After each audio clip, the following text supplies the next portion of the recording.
عالسلامة. تتفكروا كي عملت لكم غسالة البنادق وقلت لكم باش تنقص عليكم الوقفة في الكوجينة؟ أي جبت لكم اليوم البروفة وعملت لكم صدر بالبنادق ساهل ماهل خفلف.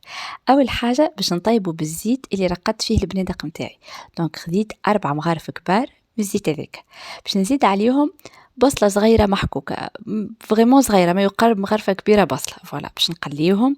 نزيد عليهم 2 مغارف كبار طوماط كونسونطري و3 فصوص ثوم، طوماط كونسونطري حليتها في شوية ماء.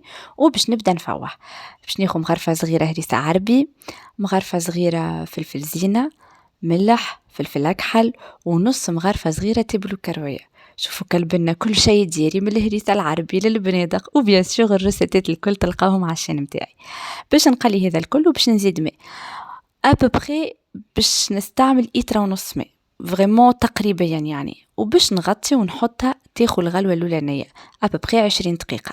وتوا باش نزيد عليها البنادق. به بالنسبه للعباد اللي باش تعمل باللحم المفروم وتحضر البنادق معناها نهار باش تطيب الشوربه، تحطوا اللحم تاعكم من الاول. لهنا زدت البنادق وباش نزيد نحطها تغلي ربع ساعه، ولهنا باش نزيد عليها 100 غرام سميد متوسط.